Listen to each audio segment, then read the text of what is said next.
शिव महापुराण की कथा कहती है, जिसको रात्रि में सोते समय या सुबह या ऐसा लगता है कि मुझे स्वप्न में सर्प नजर आते हैं, सांप दिखते हैं, कोई मरा हुआ व्यक्ति नजर आता है, उसको लगता है कि कोई डरावनी सी वस्तु नजर आती है, कोई श्वेत वस्त्र नजर आते हैं या कोई सर्प नजर आता है, तो हमारा शास्त्र कहता है शिवलिंग, जैसे ये शिवलिंग है पूरा जलाधारी पर रखा हुआ है, और जो शिवलिंग है, इस शिवलिंग के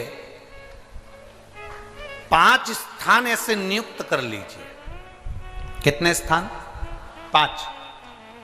चंदन लीजिए, उस पे एक चावल का दाना, एक अक्षत, वो भी चंदन में गीला करा हुआ, पूरा चावल का दाना। 5 स्थान नियुक्त कर लो। एक स्थान ये कर लिया, हमने चंदन लगाया, उसमें चंदन का चावल का दाना लगाया।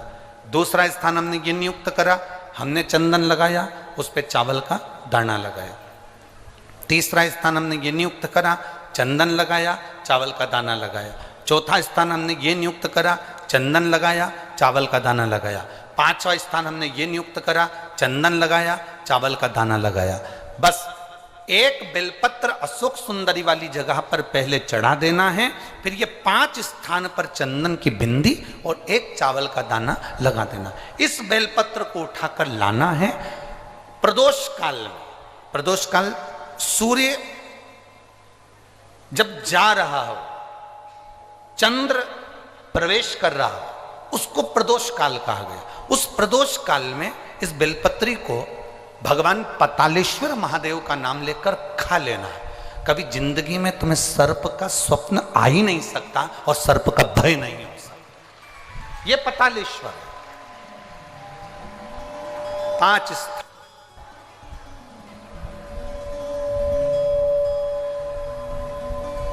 पांच स्थान नियुक्त करिए। समझ में आया है ना? 5 स्थान यदि हम नियुक्त करते हैं और 5 स्थान नियुक्त कर कर हम चंदन की बिंदी रखकर एक चंदन में भिड़ा हुआ चावल, चंदन में गीला किया हुआ चावल का एक दाना 5 स्थान पर यदि हम लगाकर एक बेलपत्र पहले समर्पित कर कर उसको लगाकर फिर हम उस बेलपत्र का प्रदोष काल के समय पर भगवान पतालेश्वर का स्मरण कर कर उसको पा लेते हैं, तो हमें फिर स्वप्न में सर्प का भय नहीं रहता, हमें स्वप्न में सर्प दिखाई नहीं देता।